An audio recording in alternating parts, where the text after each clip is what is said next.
Hi guys, welcome back to my YouTube channel. So ಇವತ್ತಿನ blog ಏನಂತಂದ್ರೆ ಇವತ್ತು second day of Nagara Panchami. So ನೀವು ನೋಡಿದ್ರಿ ವಿಡಿಯೋದಾಗ ನಿನ್ನೆ ನಮ್ಮ first day of Nagara Panchami ಮಾಡಿದ್ವಿ. ಸೊ ಇವತ್ತು ನಾವು second day of Nagara Panchami. ನಿನ್ನೆ ಹೊರಗಡೆ ಹಾಲಾಗಿ ಬಂದಿದ್ವಿ. ಸೊ ಇವತ್ತು ಮನೆ ಒಳಗೆ ನಾಗಪ್ಪಂಗೆ ಹಾಲು ಎರಿತೀವಿ. ಸೊ ಆ ವಿಡಿಯೋನು ನೀವು ಎಂಡ್ ತನಕ ಸ್ಕಿಪ್ ಮಾಡಿದೆ ನೋಡಿ.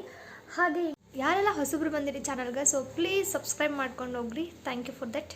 ಇವತ್ತು ನಾಗಪ್ಪಂಗೆ ಕುಚ್ ಕಡುಬು ಮಾಡಾಕಂತಂದು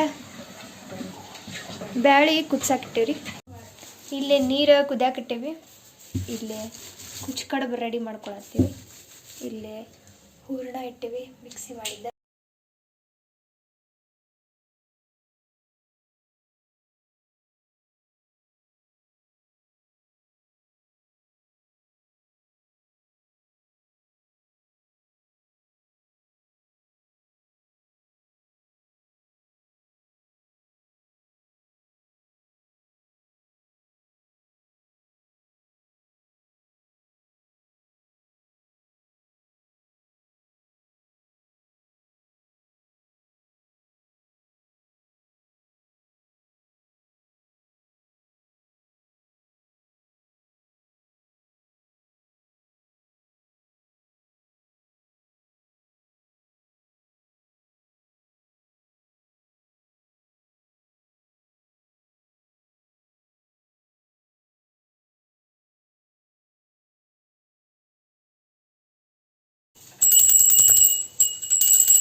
ಕುಕ್ ಮಾಡ್ಚನ್ರಿ, ಪೂಜೆ ಮಾಡಿದ್ವಿ. ಈಗ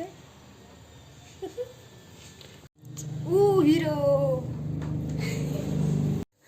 ನಾವು ನೈವೇದ್ಯಕ್ಕೆ ನಾಗಪ್ಪಗೆ ಕುಚ್ ಕಡುಬು ಮಾಡ್ಕೊಂಡಿದ್ವಿ ರೀ ಮತ್ತು ಇವತ್ತು ಏನೂ ಎಣ್ಣೆ ಒಳಗೆ ಕರಿಬಾರ್ದು.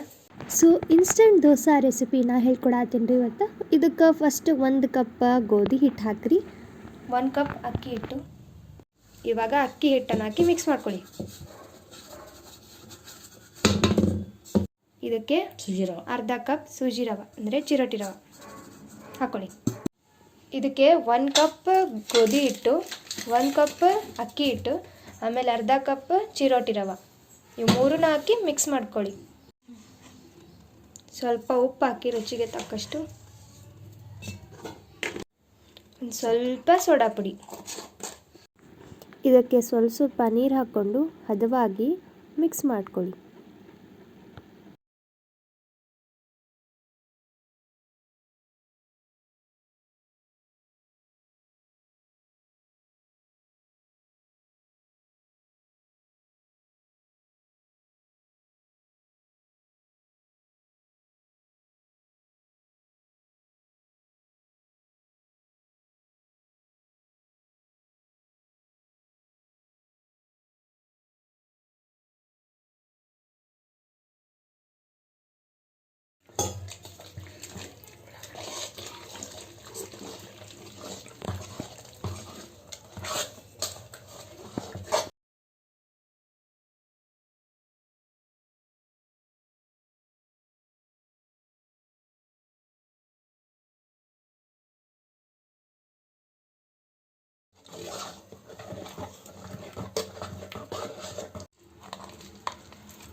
ಇದಕ್ಕೆ ಒಂದು ಉಳ್ಳಾಗಡ್ಡಿನ ಕಟ್ ಮಾಡ್ಕೊಂಡು ಹಾಕ್ಕೋಬೇಕು.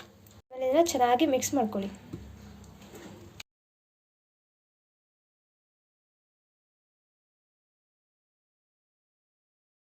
ಒಂದು 10 ನಿಮಿಷ ಇಲ್ಲ 15 ನಿಮಿಷ ಮುಚ್ಚಿಡಿ.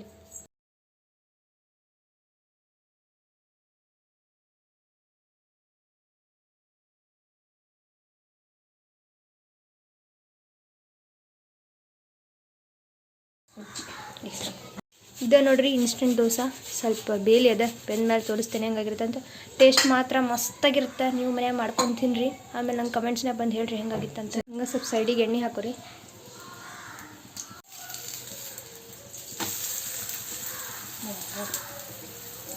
ಟೇಸ್ಟ್ ಸಖತ್ತಿರುತ್ತೆ. ನೀವು ಮನ್ಯಾಗ ಮಾಡ್ಕೊಂಡು ತಿನ್ನಿರಿ, ಹೆಂಗಿತ್ತ ನಂಗೆ ಹೇಳ್ರಿ.